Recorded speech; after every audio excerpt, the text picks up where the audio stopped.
Viplus a signé une belle année 2023 avec une collecte supérieure à 2 milliards d'euros et le groupe ne compte pas en rester là. Le groupe investit et a des ambitions tant au point de vue humain que technologique. C'est Anne-France Gauthier qui nous explique les ambitions du groupe. Bonjour Anne-France. Bonjour Fabrice. Vous êtes directeur commercial de Viplus et avec vous justement, on voudrait savoir quelles sont les ambitions de Viplus pour cette année 2024. Alors notre souhait, et ça se décline en plusieurs temps, c'est de devenir la référence de la profession. Ça veut dire d'être bon, voire très bon, sur tous les items qui sont importants dans le métier de CGP, de façon à leur permettre de libérer du temps sur les parties à faible valeur ajoutée, de pouvoir se former, de pouvoir être animé, être au courant de tous les lois de finances, évolution, etc., etc. Mais aussi de continuer notre qualité de service avec un très bon back-office et puis un accompagnement sur le terrain, des outils plus fluides pour lui permettre de gagner du temps de confiance avec son client. Alors justement, on va y revenir en détail. J'ai dit des ambitions tant au point de vue humain que technologique. Sur le côté humain, justement, qu'est-ce que vous avez mis en place du côté des équipes? Alors on a beaucoup recruté cette année puisqu'on a recruté à minima une personne par région de façon à permettre à tous les CGP de conserver la réactivité qui était nécessaire au bon exercice de leur métier et à la satisfaction de leurs clients finaux. Donc on a recruté dans le sud, on a recruté sur la région Bourgogne, Franche-Comté, Auvergne-Rhône-Alpes, on a recruté dans l'ouest, on a recruté sur Paris, on a recruté aussi sur les fonctions support. Par exemple, le département d'ingénierie patrimoniale compte aujourd'hui 5 personnes pour encore valoriser tout ce qui est challenge autour du conseil patrimonial vis-à-vis de l'ensemble des partenaires CGP qui peuvent nous distribuer. Et puis le volet technologique, où vous êtes en pointe depuis très longtemps. Je crois que vous avez investi massivement, vous continuez à investir pour avoir vraiment un service sans couture au niveau du digital. On avait effectivement été dans les premiers et donc on avait des outils qui fonctionnaient bien mais qui étaient pas très jolis. Et donc on a réinvesti dans ces outils avec une nouvelle signature électronique à distance et puis également une ergonomie du site transactionnel qui est beaucoup plus agréable et puis quelques évolutions au niveau de la fonctionnalité. D'accord, la fameuse expérience utilisateur. Exactement. Donc non seulement ça marche bien, mais en plus c'est joli.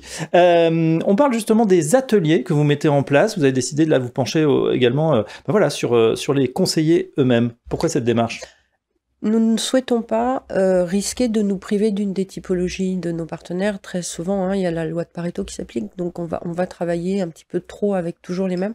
Donc en fait, on a essayé de construire des éléments qui nous permettent de mieux comprendre l'ensemble des typologies de cabinets, donc leurs attentes. Et on va mener des ateliers toute l'année sur différents sujets. On a la partie outils, on a la partie offre, on a la partie attente au niveau de l'animation commerciale, puis on a la projection, puisque forcément, ces gens ont créé leur entreprise, ils n'ont pas forcément les mêmes aspirations.